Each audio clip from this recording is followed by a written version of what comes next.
এই যে এটা হচ্ছে আমার হোটেল। এইখান থেকে এই যে ট্যুরিস্ট বাসগুলো ছাড়ে পুরো রোম ঘোরার জন্য। আর এই যে এখান থেকে একটু 2 মিনিটের হাঁটার রাস্তাতেই হচ্ছে রোম টার্মিনালি। এটা হচ্ছে টার্মিনি হোটেল থেকে জাস্ট 2 মিনিটস ওয়াকিং ডিস্টেন্স। এই হচ্ছে আমার হোটেলের নেইবারহুডস।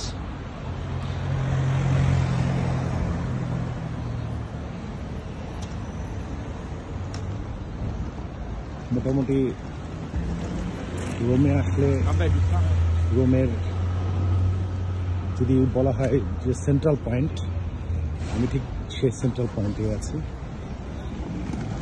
এবং মোটামুটিভাবে এখান থেকে মুভমেন্ট হচ্ছে ফুললি কনভিনিয়েন্ট। এই যে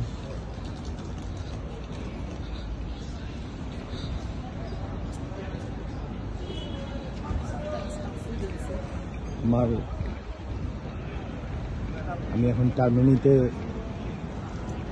এন্টার করতে যাচ্ছি। আমার টার্মিনি এই যে 2 মিনিটও লাগে না হিসাবে 1 মিনিট লাগে, 1 মিনিটের মতো লাগে। এই যে সি রোমা টার্মিনাল, রোমা টার্মিনাল। এখান থেকে রোম টার্মিনাল এক্সপ্লোর করা যায়।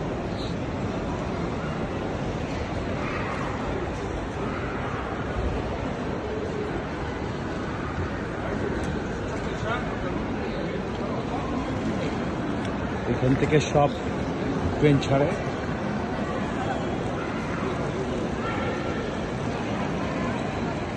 আমি এখান থেকে ভেনিসের জন্য ট্রেনের টিকিট কাটতে যাব। আমি একটু আশেপাশের নেবারহুডটা একটু ঘুরে তারপর আজকে আমার 13 তারিখে ভেনিসে যাওয়ার টিকিটটা কাটবো, এটা প্ল্যান করেছি।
এখন আমি যে জায়গাটায় যাচ্ছি এখানে অনেক বাংলাদেশি রেস্টুরেন্টও আছে। এখানে যদি কোনো বাঙালি এসে যদি খাওয়া দাওয়া নিয়ে একটু চিন্তিত হন তাহলে আমি বলবো যে চিন্তার কোনো কারণ নেই। কারণ এখানে আমি এখন ঠিক যে এলাকাটায় ঢুকতে যাচ্ছি সেই এলাকায় অনেকগুলো বাঙালি রেস্টুরেন্ট আছে এবং আমাদের বাংলাদেশি কয়েকজন খুব সুন্দর সুন্দর দোকানও আছে।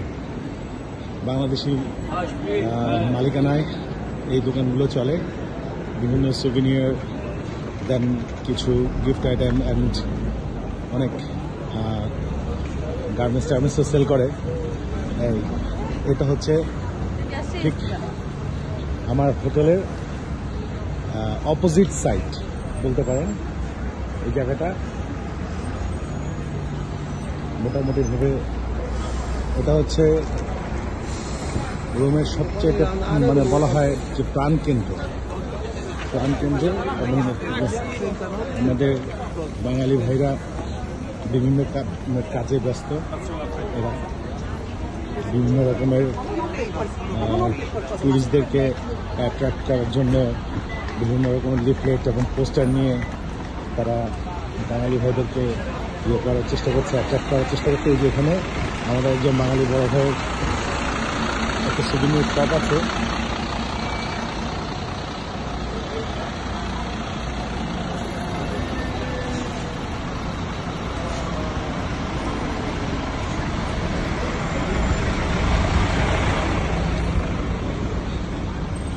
এখানকার গাড়ি টাড়ি, এই যে এটা হচ্ছে আমাদের একজন বাঙালি বড় ভাইয়ের সুবিনির শপ।